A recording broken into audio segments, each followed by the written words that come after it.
Missouri, and look who we've bumped into. It's Alexander Rossi, the championship fighter going after Scott Dixon for the 2018 Verizon IndyCar Series championship. Short oval this week. How do you feel your chances are going at the final oval under the lights here at Gateway Motorsports Park? I'm excited, man. It's a very challenging race. As you mentioned, it's a short oval, and what that means is it's a very short lap, very difficult to pass. But the great thing about Gateway Motorsports Park here in St. Louis is like the fans are amazing, and the promoters in the track have done such a good job, kind of with the Verizon IndyCar Series return here, that we love coming to this event. And you're right, it's the final oval of the season, so we're really looking to close it out strong, that portion of the season. And we were strong at Phoenix. I feel like we definitely left a potential win on the table there. We weren't great in Iowa, so hopefully we can rebound our short oval form that we had at the beginning of the year and be in contention this weekend. As you said, the fan support is great for this event. As you look around, we're Ballpark Village, right across the street from Busch Stadium, and there's a lot of fans out here on a Thursday night to look at to get to meet the IndyCar drivers. What's it like to have that kind of fan support, especially in a city like this that's so close to Indianapolis? Well, that's exactly it. I mean, we're, a 3.5-hour drive from Indianapolis, so I've met a lot of people already where there's a huge crossover of fans that are from here but go to, like, Indy 500s. It's their 10th, 20th. I met one person today. He's been to 61 consecutive Indy 500s, and he's from St. Louis. So it's a lot of the similar fan crossover, fan base. But it's awesome to be here this evening at the Busch Stadium. This is such a cool space to be able to hang out with some people, meet some new fans, and hopefully leave an impression on them. They'll want them to come back next year. You can help Honda win its first Manufacturers Cup championship since the current competition between Chevrolet and Honda began in 2012. What will it mean to bring Honda a Manufacturers Championship this year? It would be amazing. I mean, I've been with them obviously since the beginning of 2016, and I kind of watched and have been a part of their progression and their development as they really look to take the fight to Chevy. And in 2016 and 17, we had some good results, but we were really missing that little bit to take the Manufacturers Championship. So hopefully everything comes into place, and we're able to deliver that for them this year.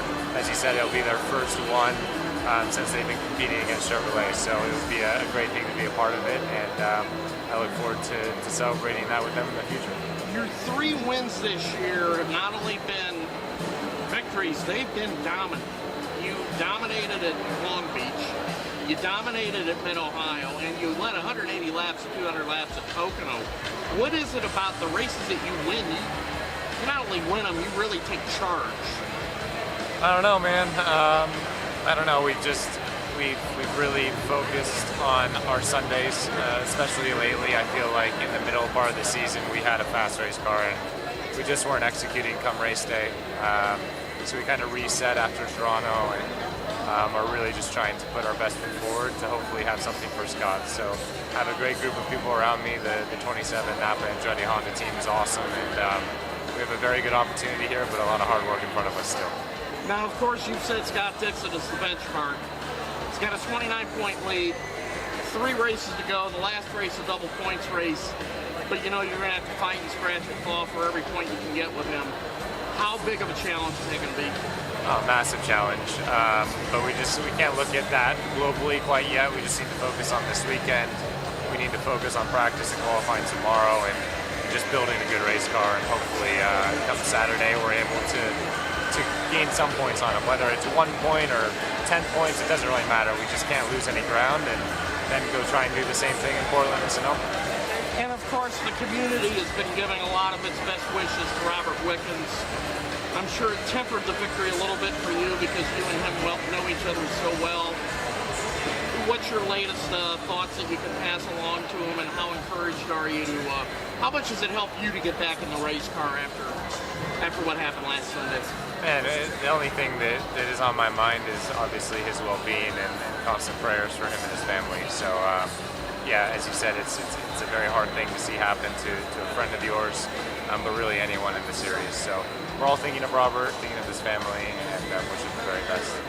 And finally, with Autoweek being an automotive publication, what kind of cars do you drive on the street? I drive my Honda Pilot, which is fantastic. And if I wasn't a Honda driver, I would still buy one. So for those of you that are looking for a car or already have a car, go buy one because they're awesome. What is the most extravagant car you've ever owned? I don't know that I've owned an extravagant car. I think the nicest car I've ever owned is an Audi. I'm not one to spend money on cars. I'm more one to spend money on toys and houses than vehicles. And also, earlier today, Texas Motor Speedway will be on the schedule for 4 more years. I know that's a very tough oval. How do you feel about going back to Texas? It's really a fixture on the schedule.